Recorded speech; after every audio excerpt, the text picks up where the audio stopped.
അതീവ പരിസ്ഥിതി പ്രാധാന്യമുള്ള പ്രദേശത്തെ കുറിഞ്ഞിച്ചെടികൾ പിഴുതെറിഞ്ഞ് കയ്യേറ്റം നടത്തിയ ഇടുക്കി ചൊക്രമുടി മലനിരകളിൽ വീണ്ടും നീലക്കുറിഞ്ഞി വസന്തമാണ്. 2026 വസന്തം തീർക്കേണ്ടിയിരുന്ന കുറിഞ്ഞികളാണ് കയ്യേറ്റക്കാർ വ്യാപകമായി പിഴുതെറിഞ്ഞത്. അതിനു പിന്നാലെയാണ് ബാക്കി നിൽക്കുന്ന കുറിഞ്ഞിച്ചെടിയെല്ലാം കൂടി ഒന്നിച്ചങ്ങ് പൂത്തുലഞ്ഞത്.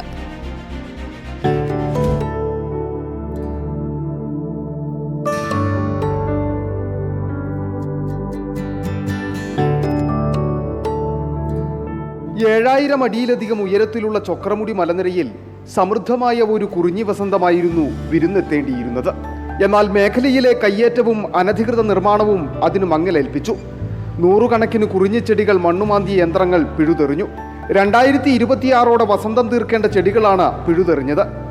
എങ്കിലും ബാക്കി നിൽക്കുന്ന കുറിഞ്ഞിച്ചെടികൾ പൂവിട്ട് വസന്തത്തിന്റെ വരവറിയിച്ചു.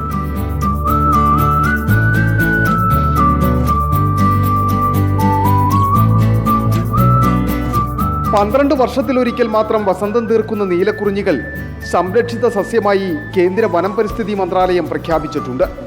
അതുകൊണ്ട് തന്നെ കുറിഞ്ഞിപ്പൂക്കൾ നശിപ്പിക്കുന്നതും കൈവശം വയ്ക്കുന്നതും ശിക്ഷാർഹവുമാണ്.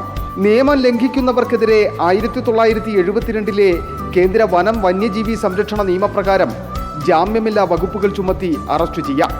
3 വർഷം വരെ തടവും 25,000 രൂപ പിഴയും അടയ്ക്കേണ്ടി വരും. എന്നാൽ ചൊക്രമുടി മലനിരയിലെ നീലക്കുറിഞ്ഞികൾ പിഴുതെറിഞ്ഞ അനധികൃത നിർമ്മാണവും കയ്യേറ്റവും നടത്തിയവർക്കെതിരെ ഒരുവിധ നടപടിയും ഇതുവരെ ഉണ്ടായിട്ടില്ല. മൂന്നാർ രാജമലയിലേതുപോലെ തന്നെ വരയാടുകളും നീലക്കുറിഞ്ഞികളും ധാരാളമായുള്ള പ്രദേശമാണ് ചൊക്രമുടി മേഖല. ഇവിടം ജൈവ വൈവിധ്യ സംരക്ഷണ കേന്ദ്രമാക്കി മാറ്റണമെന്നാണ് ഇപ്പോൾ നാട്ടുകാരുടെ ആവശ്യം. മനോഹരമായ ചൊക്രമുടി മല, കേരളത്തിലെ 2ാമത്തെ ഹൈറ്റ് കൂടിയ മല. ഇത് സംരക്ഷിക്കാൻ ഫോറസ്റ്റുകാരെ ഏൽപ്പിച്ച് നാഷണൽ പാർക്കായിട്ട് ഇത് എല്ലാ ഗസ്റ്റുകളും ഇതിന് വന്ന് സന്ദർശിച്ചിട്ട് ഫോറസ്റ്റ് ഡിപ്പാർട്ട്മെൻറ്റ് അതിൻ്റെ ഇത് പരിഗണന ഉണ്ടല്ലോ, അപ്പോൾ അവരാണ് ഈ സ്ഥലം നിയന്ത്രിക്കേണ്ടത്. പശ്ചിമഘട്ട മലനിരകളിൽ ഉൾപ്പെടുന്ന മൂന്നാർ, തമിഴ്നാട്, കർണാടക, ഗോവ എന്നിവിടങ്ങളിൽ മാത്രമാണ് വർഷങ്ങൾ കാത്തിരുന്നുള്ള കുറിഞ്ഞിപ്പൂക്കാലം ആസ്വദിക്കുവാൻ കഴിയുക. സ്ട്രോബിലിയാന്തസ് കുന്തിയാന എന്നറിയപ്പെടുന്ന നീലക്കുറിഞ്ഞികൾ 64 ഇനങ്ങളുണ്ട്.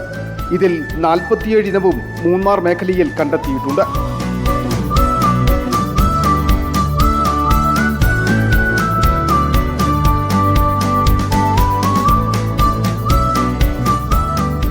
Reporter Sandeep Rajakkad, in reporter, Idukki.